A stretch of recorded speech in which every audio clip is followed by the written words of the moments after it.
நேயர்களுக்கு அஸ்ட்ரோகே செய்யங்காரின் பணிவான வணக்கங்கள். இந்த வாரம், அதாவது 19/6/2023 25/6/2023 வரலாம் உண்டான வாரத்தில் கிரகங்களுடைய மாற்றங்கள் என்னென்ன இருக்குது, அதை தவிர இந்த வாரம் ஒரு ராசிக்காரர்களுக்கும் என்னென்ன பலன்கள் இருக்குது, என்னென்ன யார் யாருக்கு சந்திராஷ்டமம் வருது அப்படின்றத ஒன்று ஒன்றா இப்போ பார்க்கலாம். இப்போ இந்த வாரம் பார்த்தாலேயானால் காலபுருஷ தத்துவத்தின் முதல் ராசியான மேஷ ராசியில் குரு பகவானும் ராகு பகவானும் இருக்கா. ரிஷபராசியில் இருந்த புத பகவான் நேற்றுக்கு தான், அதாவது 18ஆம் தேதி தான் சாயந்தரமாக மிதுனத்துக்கு போயிட்டார். அதனால் மிதுனத்தில் பார்த்தேலையானால் சூரிய பகவான் புத பகவானும் 2 பேரும் இருக்கா. கடகத்தில் செவ்வாய் பகவானும் சுக்கிர பகவானும், துலாத்தில் கேது பகவானும், கும்பத்தில் சனி பகவானும் இருக்கா. இதுதான் இந்த கோச்சாரம். சந்திர பகவான் திருவாதிரை நட்சத்திரம் இன்றைக்கி, அதாவது 19ஆம் தேதி திருவாதிரை நட்சத்திரத்தில் ஆரம்பித்து அவர் உத்தர நட்சத்திரம் கன்னியா ராசி வரலும் போகிறார். மிதுன ராசியிலிருந்து கன்னியா ராசி வரலும் போகிறார். அதனால் பார்த்தேனால் சந்திராஷ்டம காலங்கள் யார் யாருக்கு வருது, எந்தெந்த ராசிக்காரர்களுக்குன்னா விருச்சிகம், தனுசு, மகரம், கும்பம், இந்த 4 ராசிக்கும் சந்திராஷ்டமம் வருது. சந்திராஷ்டமம்னா உங்களுடைய ராசிக்கு, அதாவது பிறந்த ராசிக்கு இன்றைய கோல்சார பிரகாரம் சந்திரன் 8ஆம் இடத்துல வரும்பொழுது சந்திராஷ்டமம்னு சொல்கிறோம். மறைந்து இருக்கக்கூடிய சந்திரன் மறைஞ்சு 8ஆம் இடத்துல மறைஞ்சு இருக்கக்கூடிய காலகட்டத்தில் புத்தி கூடும். உடல் நலத்தில் கொஞ்சம் பிரச்சனை வரும். அதை தவிர எந்த ஒரு டெசிஷன் எடுத்திங்கனாலும் தவறான ஒரு டெசிஷனாக போகக்கூடிய வாய்ப்புகள் அதிகம். ஏன்னா சந்திரன் மனோகாரகன்னு சொல்கிறதுனால மனசின் காரகன் அவர் மறையும் பொழுது கண்டிப்பாக மனசில் கிளேசம் வரக்கூடிய வாய்ப்பு உண்டு. அதனால் சந்திர பகவானுக்கு உண்டான எளிய பரிகாரம்னு சொல்லக்கூடிய வெள்ளை அல்லி மலர், வெள்ளை அரளி மலர், அல்லி மலர், இது சிவபெருமானுக்கு போய் போட்டுட்டு வர்றதன் மூலியமாக சந்திராஷ்டமத்தின் தாக்கம் குறையும் அப்படின்றத சொல்கிறேன். இந்த வாரம் பார்த்தேலையானால்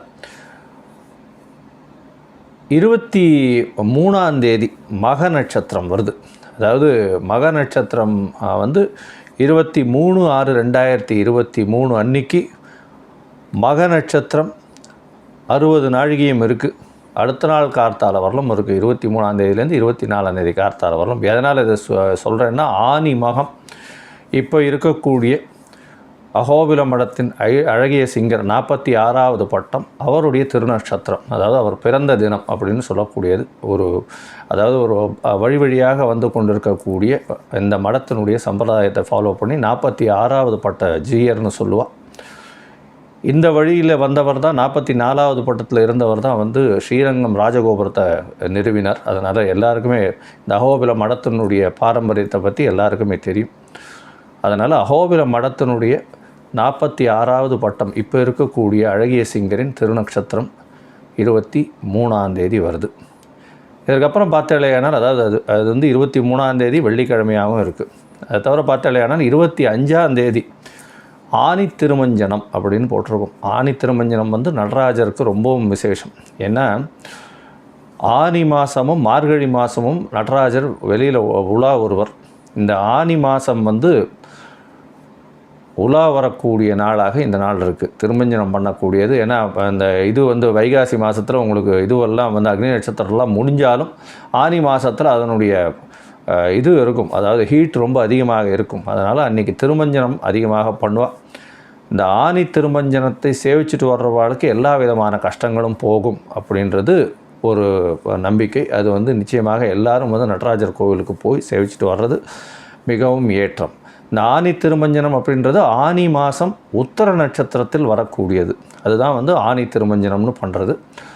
அது ரொம்ப விசேஷம். இந்த 25ஆம் தேதி அது பண்ணுறேன். இந்த 2 விஷயமும் இந்த வாரத்தில் நடக்கிறது. இப்போது ஒரு ராசியாக நம்ம மேஷத்திலிருந்து மீனம் வரலும் எப்படி இருக்குது அப்படின்றத பார்க்கலாம். என்னுடைய மொபைல் நம்பர் இங்கே கீழே ஸ்க்ரால் ஆகிட்டு இருக்கும். உங்களுக்கு அஸ்ட்ராலாஜிக்கல் கன்சல்ட் தேவைப்படுமா, நீங்கள் எனக்கு ஃபோன் பண்ணுங்க. உங்களுடைய தனிப்பட்ட முறையில் உண்டான ஜாதகத்தை, உங்களுடைய date of birth, time of birth, place of birth வாங்கிட்டு அதன் மூலியமாக உங்களுடைய ஜாதகத்தை கணித்து உங்களுடைய தசாநாதன், புக்திநாதன், அந்தரம் சூக்ஷ்மம் இதெல்லாத்தையும் பார்த்து உங்களுடைய பிரச்சனைகள் எதுவாக இருந்தாலும் எளிதான பரிகாரங்கள் மூலியமாக என்னால் முடிஞ்ச வரலும் உங்களுக்கு சொல்கிறேன். இப்போது ஒரு ராசியாக மேஷம் முதல் மீனம் வரை எப்படி இருக்குது இந்த வாரம்ன்றதை பார்க்கலாம். கும்பம், அவிட்டம், சதயம், பூரட்டாதி இந்த 3 நட்சத்திரம் 9 பாதங்களை கொண்ட ராசி. ராசியின் அதிபதி சனி பகவான் ஆட்சி பெற்று போய் ஆண் சனியாக ராசியிலேயே இருக்கார். உங்களுக்கு பார்த்தேலையானால் இந்த வாரம் நல்ல ஒரு ஏற்றமான வாரம். எப்படின்னா உங்களுடைய ராசிநாதன் அப்படின்னு சொல்லக்கூடிய சனி பகவான் ஆட்சி பெற்றிருக்கிறதுனால ஸ்ட்ரெஸ் லெவல் ரொம்ப அதிகமாக இருக்கும். ஆனால் வேலையில் பெரிய ஏற்றம் இருக்கும். உங்களுக்கு பதவி, புகழ், அந்தஸ்து, கௌரவம் இதெல்லாம் அதிகமாக வரக்கூடிய வாய்ப்புகள் உண்டு. உடல் நலத்தில் சற்று கவனம் தேவை. கொஞ்சம் மைண்டு காமாக பீஸ்ஃபுல்லாக வச்சுக்கோங்க, அது ரொம்ப நல்லது. எதுக்கும் பதட்டப்படாதீங்க. ஏன்னா சனி பகவான் ஆட்சியில் இருக்கிறதுனால உங்களை எல்லா விஷயத்தையும் தூண்டுவர். அதனால் கொஞ்சம் பொறுமையாக எல்லா விஷயத்தையும் பண்ணுறது நல்லது. பதட்டப்படுறது நல்லதில்லை. அதனால் ஸ்ட்ரெஸ் ஆகாதீங்க, காமாக இருங்கோ, அது ரொம்பவும் நல்லது. ஏன்னா 7.5 சனி நடக்கிறது. ஜென்மசனின்றதுனால உடல்நிலையில் பிரச்சனையை கொடுக்கக்கூடிய வாய்ப்புகள் மிகவும் அதிகம். அதனால் முடிந்தவரை சனி பகவானுக்கு உண்டான பிரீத்தியை கண்டிப்பாக பண்ணிட்டு வர்றது நல்லது. ஆஞ்சநேயருக்கு உண்டான அனுமத் சாலேசா இதெல்லாம் ஸ்லோகம் சொல்கிறது ரொம்பவும் ஏற்றமாக இருக்கும். இல்லை விநாயகப் பெருமானை ரெகுலராகவே போய் வணங்கிட்டு வர்றது நல்ல ஏற்றம் கிடைக்கும். சரி, இந்த வாரம் பார்த்தேலையானால் குரு பகவான் உங்களுடைய ராசிக்கு 7ஆம் இடத்தை பார்க்கறதுனால ரொம்ப பெரிய விசேஷம். திருமணத்திற்கு பார்த்து கொண்டு இருக்கக்கூடிய இளைஞர்களுக்கு கண்டிப்பாக திருமணம் ஆகக்கூடிய வாய்ப்புகள் உண்டு. இந்த வாரம் சூரிய பகவான் 5ஆம் இடத்துல இருக்கார். சப்தமாதிபதி 7க்கு 5ஆம் இடத்துல அதிபதி இருக்கார். 7க்கு 11ஆம் இடம்னு சொல்லக்கூடியது. 5ஆம் அதிபதியும் 7ஆம் அதிபதியும் சேர்ந்து இருக்கக்கூடிய காலம். 5ஆம் இடத்துல இருக்க உங்களுடைய என்ன சொல்கிறது இச்சைகள் அதெல்லாம் நிறைவேறக்கூடிய காலம்னு சொல்லக்கூடியது. அதனால் காதல் வயப்படக்கூடிய மாற்று பாலினத்தவரோட ஒரு அண்டர்ஸ்டாண்டிங்கில் இருக்கக்கூடிய வாய்ப்புகள் மிகவும் அதிகம். கும்பராசிக்காரர்கள் கொஞ்சம் ஜாகிரதையாக இருக்கிறது ரொம்பவும் நல்லது. ஏன்னா இந்த வாரம் பார்த்தோன்னா 5, 7ஆம் அதிபதிகள் 5ஆம் இடத்துலேயே 7ஆம் அதிபதியும் சேர்ந்து இருக்கிறது அப்படின்றது உங்களுடைய மனசை மயக்கக்கூடிய காலகட்டமாக இருக்கும். அதனால் கொஞ்சம் ஜாகிரதையாக இருங்கோ. 5ஆம் இடத்துல பார்த்தேலையானால் உங்களுக்கு சந்திர பகவானும் இருக்கார். இந்த வாரம் அதிவேகமாக செல்லக்கூடிய கிரகம்னு சொல்கிற சந்திர பகவான் உங்களுடைய ராசிக்கு 5ஆம் இடத்துல 19ஆம் தேதியும் 20ஆம் தேதி சாயந்தரமும் இருக்கார். இந்த காலகட்டத்தில் பார்த்தேலையானால் உங்களுக்கு பதவி, புகழ், அந்தஸ்து, கௌரவம் இதெல்லாம் வரக்கூடிய வாய்ப்பு உண்டு. காதலில் வயப்படக்கூடிய வாய்ப்புகளும் நிச்சயமாக உண்டு. கொஞ்சம் ஜாகிரதையாக இருக்கும். உங்களுடைய ராசிக்கு 6ஆம் இடத்துல சந்திர பகவான் உங்களுக்கு 20ஆம் தேதி சாயந்தரத்துலேருந்து 23ஆம் தேதி அதிகாலை வரலும் இருக்கார். இந்த காலகட்டத்தில் பார்த்தேன்னா உங்களுடைய முயற்சி ஸ்தானாதிபதினு சொல்லக்கூடிய செவ்வாய் பகவான் நீச்சபங்க ராஜயோகம் அடைகிறது பெரிய விசேஷம். ஏன்னா 3ஆம் அதிபதி 6ஆம் இடத்துல நீச்சமாய் ராஜயோகம் அடைகிறதன் மூலியமாக உங்களுக்கு புதிய தொழில், பதவி, புதிய அந்தஸ்து, புதிய வேலை கிடைக்கக்கூடிய வாய்ப்பு உண்டு.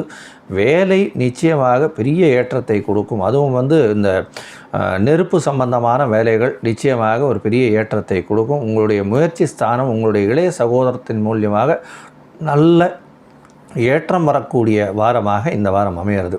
உங்களுடைய ராசிக்கு 7ஆம் இடத்துக்கு சந்திரன் போகிறார். 7ஆம் இடத்துக்கு சந்திரன் போகும்பொழுது அவரை குரு பகவானும் பார்க்குறார். இந்த 7ஆம் இடத்துல இருக்கக்கூடிய சந்திரன் உங்களுக்கு பார்த்தேன்னா 23ஆம் தேதியிலிருந்து 25ஆம் தேதி வரலும் இருக்கார். இந்த காலகட்டத்தில் பார்த்தேன்னா உங்களுக்கு பெரிய ஏற்றமான காலமாக இருக்கும்.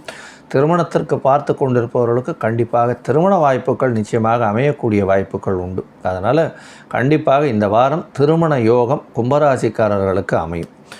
உங்களுடைய ராசிக்கு 8ஆம் இடத்துக்கு சந்திரன் போகிறார். 25ஆம் தேதி மத்தியானம் ஒரு 3:30 மணியிலிருந்து 25ஆம் தேதி 3:30 மணியிலிருந்து அவர் இந்த 8ஆம் இடத்துக்கு போகிறார். சந்திராஷ்டம காலமாக இருக்குது. அதனால் சந்திர பகவானுக்கு உண்டான பரிகாரம்னு சொல்லக்கூடிய இந்த அல்லி மலரை கொண்டு போய் சிவன் கோவிலில் போய் கொடுத்துட்டு வர்றது ஒரு பெரிய ஏற்றத்தை கொடுக்கும்.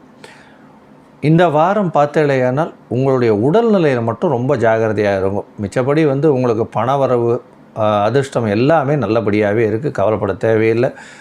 வேலை கிடைக்கக்கூடிய வாய்ப்பு உண்டு. தொழிலில் மிகப்பெரிய அபிவிருத்தி உண்டு. போட்டித் தேர்வில் வெற்றி பெறுவீர்கள். திருமணமாகக்கூடிய வாய்ப்புகள் நிச்சயமாக உண்டு. நீங்கள் வழிபட வேண்டிய தெய்வம்னா அருகில் இருக்கக்கூடிய சிவன் கோவிலுக்கு போயிட்டு கண்டிப்பாக சனீஸ்வர பகவானுக்கு எள் தீபம் போட்டுட்டு வாங்க. ஆஞ்சநேயரை போய் சேவிச்சுட்டு வாங்கோ, அனுமன் சாலிசா சொல்லுங்க. நல்ல ஒரு ஏற்றமான வாரமாக இந்த வாரம் உங்களுக்கு அமைய போகிறது. ஸ்ரீ குபேரன் டிவியை பார்த்தமைக்கு நன்றிகள். மேலும் இது போன்ற தகவல்களை தெரிந்து கொள்ள ஸ்ரீ குபேரன் டிவியை சப்ஸ்கிரைப் செய்யுங்கள். மறக்காமல் பெல் ஐக்கானை கிளிக் செய்யுங்கள்.